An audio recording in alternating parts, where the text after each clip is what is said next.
Hey, this is Amir Borman, and this is another episode of the Talent Tango podcast. On this week, we have Natalie Heim on. Prior to being the VP in charge of Domio's all people and operations responsibility, she was at Maesa. She has over a decade of experience in recruiting and human resource management in both startups, large corporations, recruiting agencies. She's worked at some big companies, including JP Morgan, Google, NewsCred, WorkMarket, Morgan Stanley, and Robert Half. Along the way, she's picked up an MBA and a B.S. from Mount St. Mary College and an HR certification from Cornell University. Thank you for being on, Natalie. Thank you for having me. Absolutely. Super excited to talk to you. I think we were chatting before we hit record, and you have a super interesting viewpoint on a lot of topics. I think we're going to get into a lot of stuff, but where we like to start is just to kind of get to know you, how you got into the industry, your origin story of what got you to this point. We'll go from there. Yes, I can definitely tell you about my origin story. And you probably hear this several times because you do several podcasts, but no one ever wakes up and says, I want to be in HR, right? And so I stumbled upon it early in my career. I worked for a credit union in upstate New York, and at that time, they were focused on penetrating the bilingual market, the Spanish-speaking market. And so they needed someone to help recruit Spanish-speaking talent. And so I said, sure, I'll do it. And that was my very first exposure to recruiting. And I think that for me, it was a very natural progression because of the fact that I am action-oriented, and so I like to see the kind of impact that I'm making. I am a humanitarian in that I care about people, and so the conversations were very natural and sincere, and then I found that the close, the actually getting the person to accept the offer was the most thrilling thing ever. And so that's how I ended up in recruiting or in HR in general. I started in the finance side, in financial institutions, and then at about 2008, the market took a dip, and I had always been trying to transition into technology, and I had the opportunity to join Google as a contract recruiter there. After having a wealth of knowledge and just recruiting in general, that gave me the exposure that I needed to really attack the competitive market that is technology recruiting. Very cool. And then you found your way into management, I guess, WorkMarket, which is an ADP company, Maesa, and then now Domio. How did you find, what was the decision? I mean, obviously you were a contractor, Google, NewsCred. What was the decision to go, you know what, I want to get into management? Was it conscious, or was it just, pure inertia got you there? So I did have very early on in my career management experience. The same credit union gave me the opportunity to build leadership skills, to engage in learning and development. I oversaw a headquarter location as an assistant manager there. And so I had to very quickly learn how to be a people manager. And so throughout my career, I've had success because I've been able to leverage all of my transferable skills, right? It's a toolkit, and it's how you execute that toolkit and how you utilize that toolkit that drives one's success. And so that's definitely, it's the opportunities that I've had that have allowed me to get to where I am today. So I'm grateful for all of that. Yeah, and I always tell people I'm an engineer by training, and I got into this through a very circuitous route as well. But I always referred to my toolbox. I liked how you mentioned toolkit, and I'd always referred to my toolbox. And people go, "Why do you want this job?" Well, I want to learn. I want to add another tool to a toolbox to the toolkit because it allows me to flourish and it will open up other opportunities. So I really like the fact that you recognized that was a core of what you needed to kind of move up the ladder. Very good. Yeah, and the thing is, we were also talking about this earlier. It's not necessarily it's not what happens; it's how you handle what happens, right? Yes. It is very much about attitude, and so being able to navigate through the murkiness, particularly in a startup or in a in an early stage organization, I think is also important as well. So those are the things that you learn, particularly when you deal with different markets. Yeah, and that's actually just a good question. Is I mean, you have you were in like banking, you were at Chase, you went to high tech. I mean, at WorkMarket now, Domio, which is entirely different again. Like, do you enjoy just the diversity of the different businesses, learning about each different vertical? Because I mean, you have to, because you've touched certainly a lot of verticals.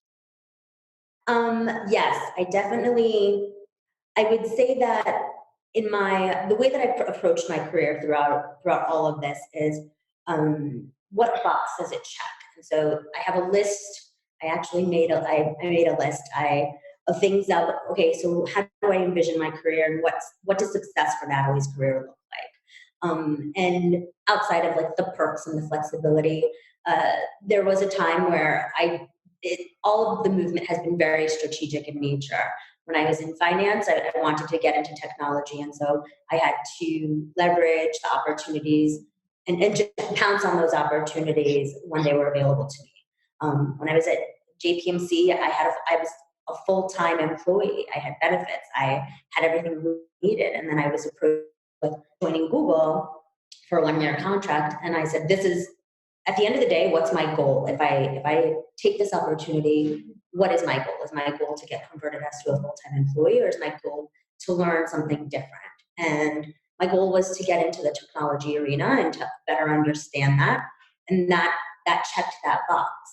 And then the opportunity to join NewsCred was the opportunity to scale an organization from the ground up. And so that's really where I uncovered how I enjoy building processes, but also building not only recruiting, but the entire employee experience for an organization. And then when I was approached with the opportunity at WorkMarket, I was the first head of HR there. It was an older stage organization. It was a SaaS enterprise company.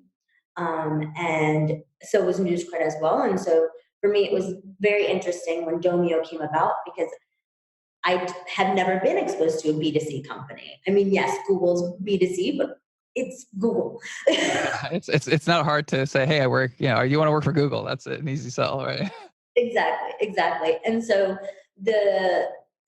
not only the fact that the space that we're in at Domio and it being an early stage startup and seeing the potential and the trajectory of it, but it was also the fact that I knew I would have to learn as an operator different elements of the business that I'd never been involved in. And so I oftentimes try to push myself into an uncomfortable place where I have to exercise different muscles and learn. Very cool. Let's unpack that, because I'm curious. Like everyone's trying to challenge themselves, and then I think what's really interesting is how you go about that. And you were consciously, and you're actually, I feel like we're kindred spirits, because when my career was mirrored you on the technology side, because I think it was all strategic hop, because I knew what I didn't want and what I did want. So I really connected with the way you approached building your career. But how did you handle each step and trying to gain that knowledge? Like what happens when you go into a new domain? And I know we didn't talk about this topic, but I'm curious from your standpoint. You walk into a new domain, you know nothing about that domain. What's your first steps to kind of ramp yourself up, get acclimated, understand, so that you can then provide value? So I definitely think that there's a level of EQ. I mean, it's a hot topic, right? Everybody talks about EQ.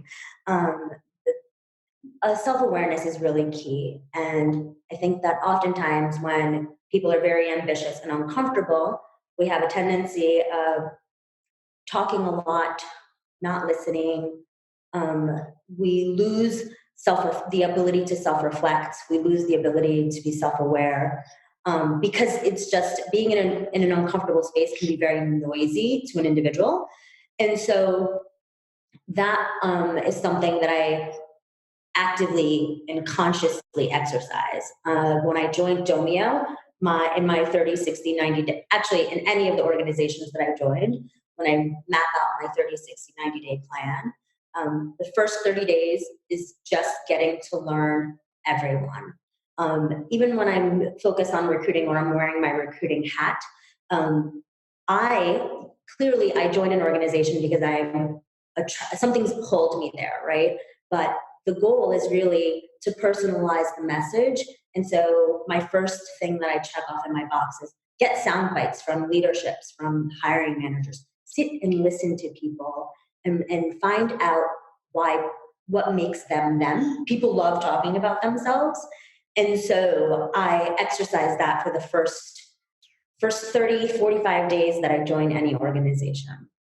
And then after that, I'm then able to identify gaps, look at things from a different point of view, find out the why as to why do we do things this way, why don't we do things that way, what's worked in the past, what hasn't worked. And so then you're able to have a dialogue because now I know my audience, now I know my stakeholders, and you quickly build relationships with people that way. And so that's definitely something that I've always done starting out. No, I love that because I think that really sounds. I spent a lot of time in consulting. It really sounds like you walk in there with a consulting hat on because that's the first thing we would do. Is you first have to understand the lay of the land. You have to understand the dynamics. You can't make change because those dynamics have deep roots, and you first have to understand where the pressure points are. So I think that's really interesting, and then the business value. So I know one thing that I read a lot on Twitter, and I've never understood this because I'm not in-house in an HR role, but I'm very curious. People say HR needs a seat at the table. Do you feel your approach by coming in, being consultative, trying to understand the business process, is that the approach that gives you the voice on the business side? I think it does. There's different tables, right? Yes. And HR itself has several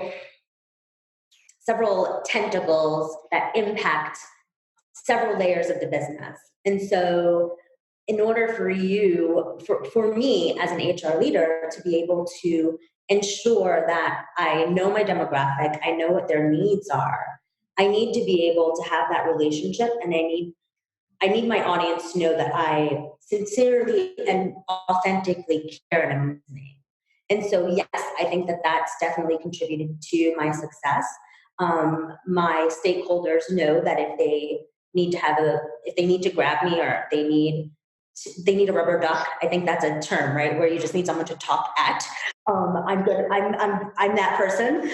And so it's those type. I think that's where the magic happens, is when, as an HR leader or an HR partner, you don't find yourself being reactive. You allow a space for yourself to be proactive, and you're authentically building those relationships. I think that's really key and drives the success.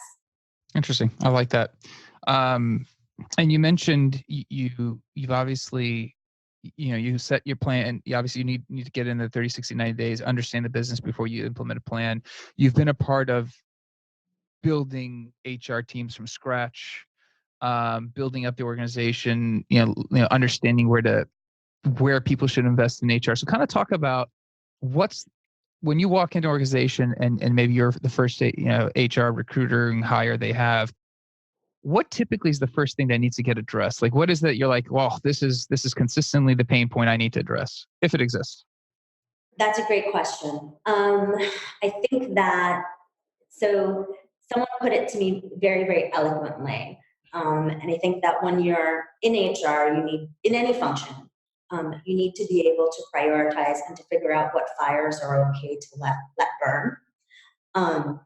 Everything is always on fire, particularly at a startup, because you're running at 1,000 miles per hour. But to be strategic in your approach is really important. And so, goodness, I think I kind of lost my train of thought there. That's okay. But that's the advice that I would have for anyone that's coming in, is clearly there's a pre-existing audience and a demographic that has a need. There's one of two ways that people typically approach HR. They approach HR and they're like, oh my God, we totally need HR. Or there's, we don't want the bureaucracy and the whole politicalization that HR brings about into an organization, right? Because it's it's policy and process and procedure. I think that, if someone who's coming into a new organization as the first HR person, it's important that they focus to build a good understanding, build strong relationships, but also a good understanding of their demographic and what the needs are. I have never come to the table. I've come to the table with eyes wide open, but I have never come to the table with my own agenda because I'm not the driver. And in certain instances, I am also a stakeholder. And so I think that that's really what differentiates. It's the focus on the relationships. It's the focus on getting to know what currently is the state of affairs and the demographic, and then be able to map out what your plan is strategically, and also realize that that plan very often can get rewritten and reprioritized. So you have to have a level of flexibility because things pop up. When I was at WorkMarket, I actually went through the exercise of having a one-on-one with every single employee. Wow. And finding out what drives them, what did they like personally, what did they not like, and what makes them tick, right? What motivates them, what gets them fired up. And after having all of those one-on-ones, I found that my relationships with people that I never interacted with because they had very specific positions and were specializations in a different org.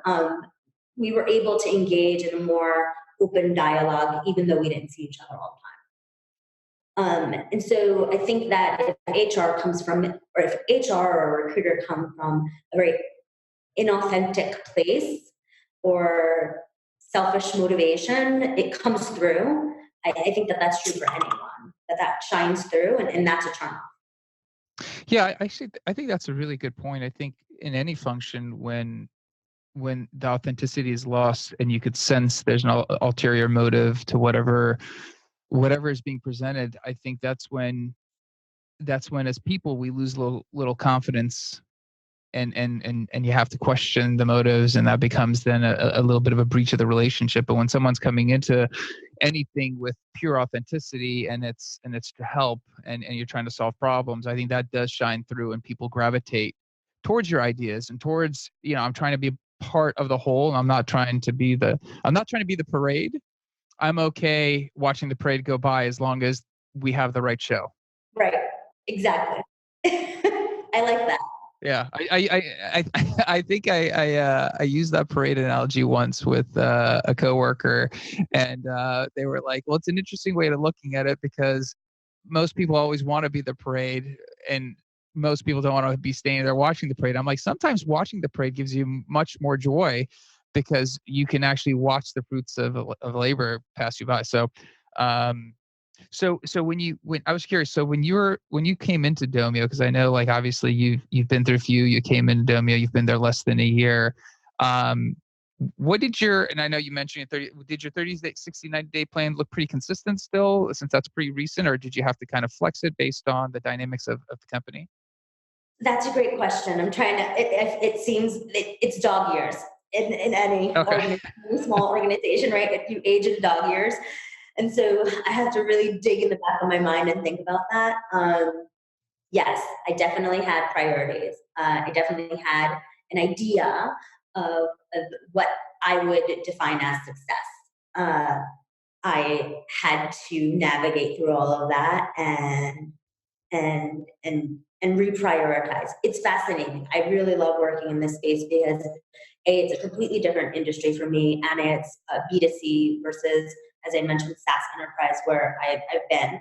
And so as a leader, but also as an operator, I have to think about things very, very differently. And it's a brand new problem sets that I'm dealing with. Some are very similar to the things that any aging startup would go through, right? You have waves of tenure that approach the same milestones in these kinds of like pools, right? Your founding team, your first hires, your second hires, your third wave of hires. And so how do you meet all of those how do you meet all of those needs for that entire demographic as they go through those milestones is really fascinating. And that's why I enjoy scaling companies. Absolutely. Let me ask you this. So we talked about, making plans and, trying to achieve the goals. When do you know to abandon your plan or idea? So the flip side, like, when do you know it's not working and you need to, to retreat, give it up, whatever? Oh, that is a great question. So I do, when I think about my strategic plan for the year, I do try to give myself specific deadlines to meet, be them by quarter, be them by end of month. And if I have something that has carried over more than 3 times, if I've postponed something more than 3 times, it's time to let it go. And there, uh, but before I let it go, I need to evaluate why I've postponed it or why it's been pushed 3 times. Is it because it's something that I am delaying, right? Like, am I kicking the can on this project and my action is no action? Is it that the business doesn't have a need for it right now? Is it because of the fact that there's other pressing priorities, and so should I set this should I set this item for a later date, potentially a revisit down, 2 more quarters or 3 more quarters? Those are the types of questions that I ask myself when I'm in the midst of abandoning something or something has aged out of my priority list.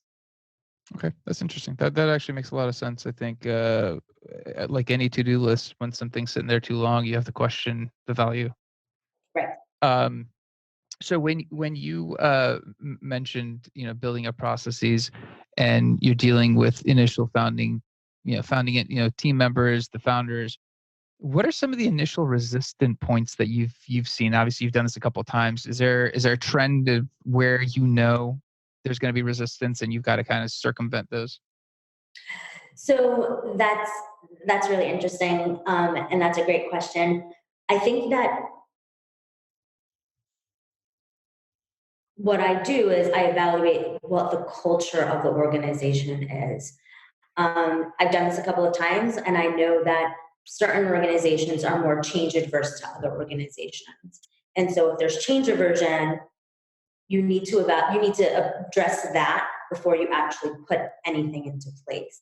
And so, within my 30, 60, 90-day time frame, I typically try to suss out where will I run into any resistance, or where will I run into that change aversion. And then I can, if I identify that it's a specific population or the entire population, then you need to come up with a change management plan, right? Because you need to be very methodical and strategic as to how you're implementing this. Certain organizations, think back to my larger companies, and oftentimes you get an email, effective today, this is happening. Okay, I'm just going to carry on with my to-dos, right? And not crickets.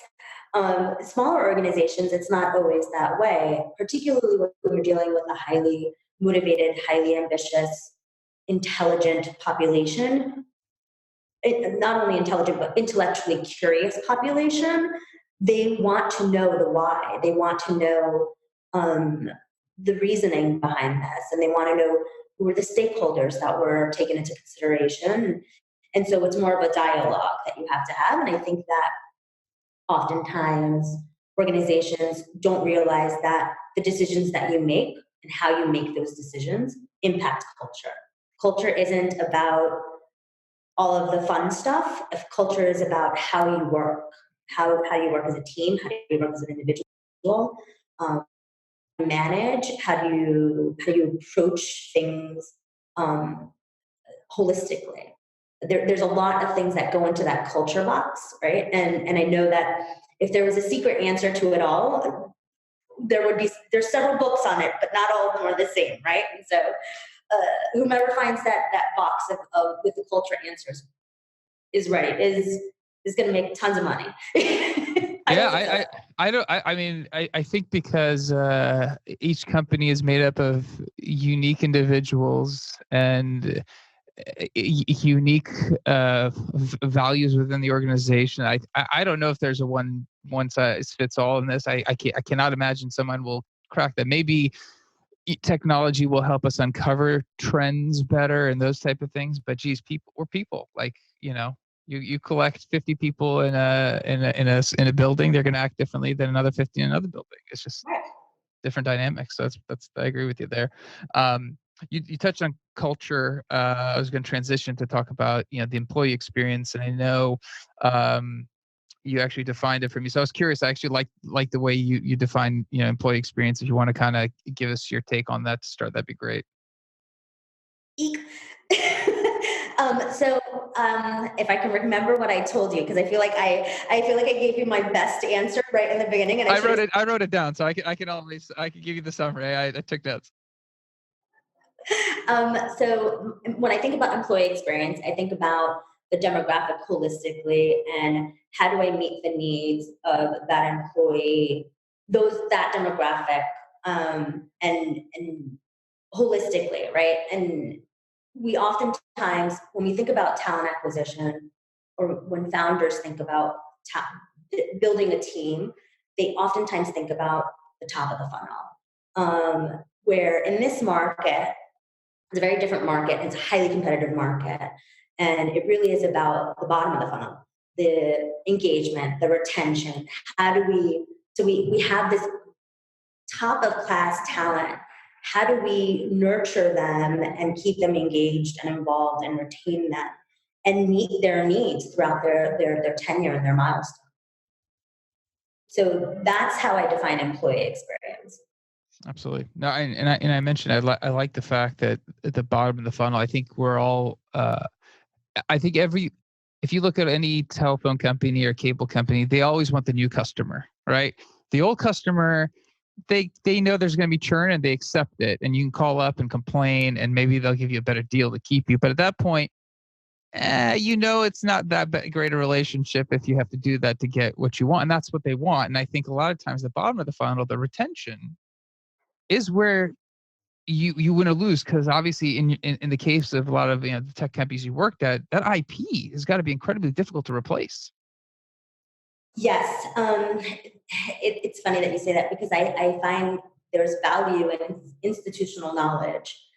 While I don't think that it behooves an organization to, when you get into a comfortable space where you say, this is what we've always done, that's a red flag. Like you need to lock everybody in a room and to brainstorm new ideas, because that's not the route that you want to go. But there is value in institutional knowledge, and so and it's a fine balance, particularly when you're thinking about scaling an organization, because oftentimes you want people, when you're going through the different stages of an organization, from a seed to an A to an E, you think about, I need people who are fast. I need people that are smart. I need people that have experience. But there does come a point where you say, hold on, I need this. While this person is a single point of failure, or if they're not a single point of failure, I still need this person, because this person has a wealth of institutional knowledge and knows what we've done and why it hasn't worked. And if you don't carry weight on that, then you can find yourself in that kind of catch-22 or feedback loop that you're recreating the wheel, which isn't good. Then you're spending valuable startup time.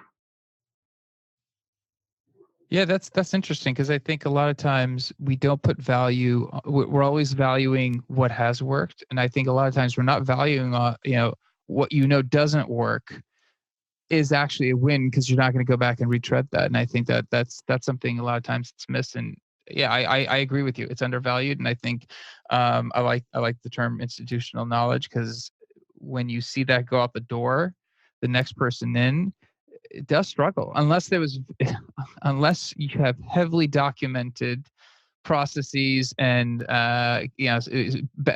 case studies and all that data to actually back it up, which very few do, and then you're left scrambling trying to actually fill the void, and that becomes a big problem. Right. Yep. Interesting. So when you mentioned retaining, how do you think, like when you're approaching that, because I know that there's two ways of viewing it. So one is you're going to be proactive and you know when to work with employees to make sure you're moving them through the right time. They're happy, they're challenged. Obviously, retention implies you need to go reactively to do something to make sure somebody you can appease or acquiesce the issue, quell it, keep them there. How do you balance that to make sure that you're both proactive but also managing that reactive nature of retention? That's a good, that's a great question. Um, hmm. It is a fine balance. And I feel like I'm going to go down this like path of like catchphrases and like really jargon that everybody uses. So I'm just going to do this. Go for it. Rip the Band-Aid off. um, and so it really does impact. I think that also goes hand in hand with culture as well, with regards to retention and engagement. Everyone always talks about how culture and the people that they're working with are really important. At least top talent typically says, like, when you ask them, what are you looking for in your next opportunity? What makes you tick? Culture, what I'm working on, and the people that I'm working with. And retention, I try to come from a place of being proactive. And so I do try to get a good understanding of what the needs of the population of my organization is. When you're in this market, you do have to somewhat function as a meritocracy, and you have to be okay. It's a balance between setting precedent and coloring outside of the lines. And I think that a team that has a strong relationship with interpersonal relationship holistically, and there aren't fractured relationships where people trust each other, and it's a psychologically safe environment where people can have an open dialogue. While you have to have difficult conversations, and while I oftentimes find myself not being able to say, of course you're going to get what you want, right? Like, that is what that is. But it's how you navigate through that, and it's precious. Those types of conversations I handle those conversations like a fragile egg, because I know that the minute that employee walks away, it's how they feel, and not even what I've said, but it's how they feel that will decide whether or not we can keep them or not. And so it has to be a very honest and open dialogue, and there needs to be a level of like trust on both sides. Not like there needs to be a level of trust on both sides and transparency. If an employee is coming masked with their message and their pain points, and they're not willing to communicate how to fix or approach a problem that's leading to a lesser engagement, then there's no way to fix that. Makes sense. Yep, absolutely. No, I think it's tricky. I mean, I read something about IBM has their own internal AI platform to anticipate when someone might be looking. And I mean, obviously they're capturing tons of data points that allow them to do that, but other organizations that are under 100,000 employees, that's hard. Like, I mean, you're relying on a lot of experience, and the hiring manager's ability to understand and see that early. That's a massive part of that. And that's the thing, is that it's not necessarily, it's not something that just HR does, or it's not something that your talent team does or your people team does. There's a level of partnership that has to happen. It takes a village, right? The way that there's a founding team or a team in general, like, it takes a village to ensure that employee satisfaction is high. there is no magic answer to it. Everyone has different. They say that like everyone has a different point of view when an event happens, right? You recall an event differently than someone who was there with you would recall it. And so it's really important to have those conversations. And so I leverage and pride myself in the relationships that I have with my department heads, my executive team.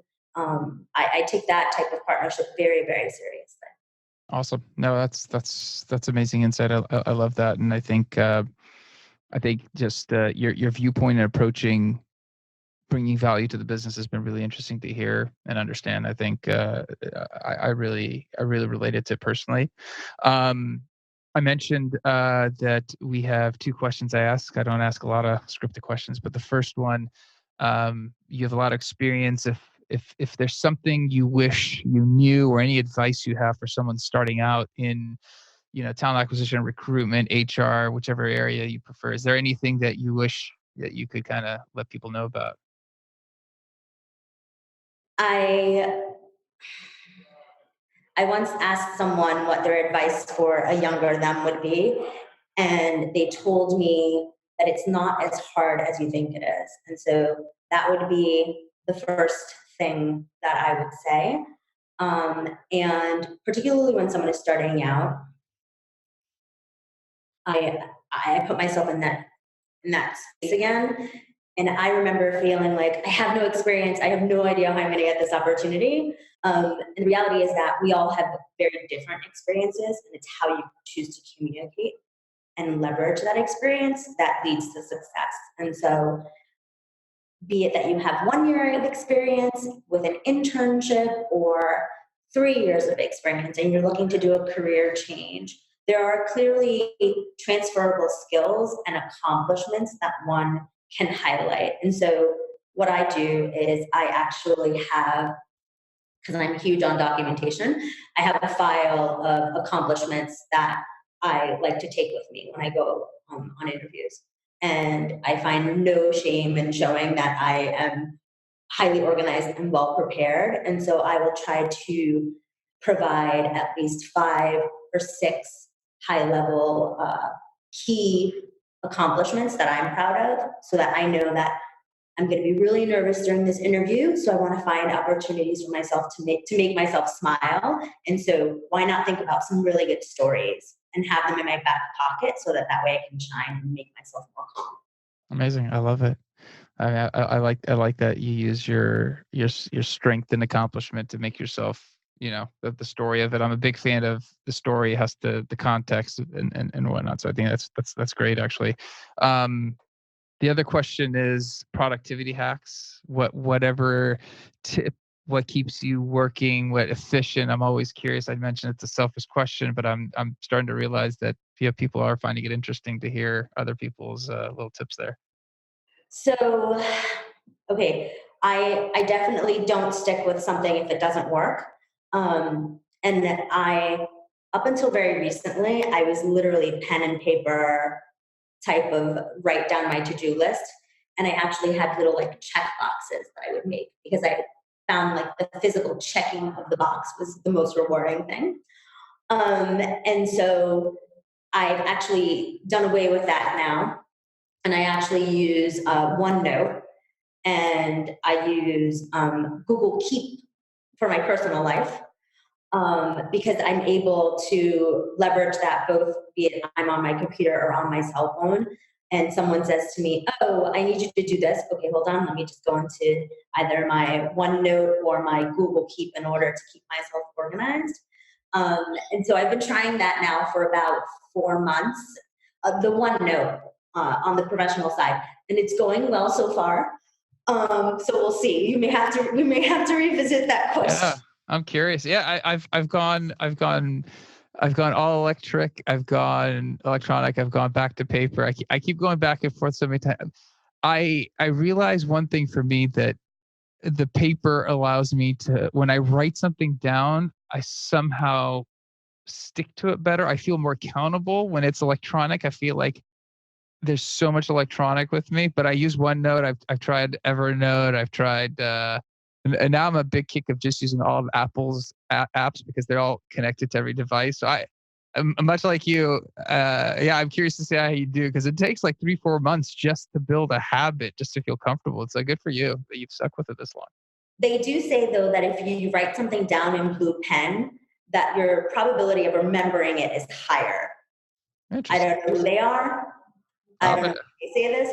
It's worth me going out and buying one blue pen. If that, my wife will appreciate that more than anyone else, because God knows I have goldfish memory for some reason when it comes to remembering particular things. So blue pen it is. So I thank you very much for being on. It's been really awesome chatting with you. Your viewpoints, background's been fantastic. If somebody wants to reach out with a question, are you okay with? I think you mentioned LinkedIn's a good platform to connect with you on. Yes, that's great. Awesome. I will. Perfect. And we'll put that in the show details so that they know how to get to you. And thank you so much for everyone who's listened. I'm always looking to find out about other questions that we should be asking. Any feedback, constructive or otherwise. I want to learn how we can improve this podcast, and leave a review. Hit me up on DM to let me know what I can do better. So thanks. Thank you so much for the opportunity. It was a pleasure. Thank you.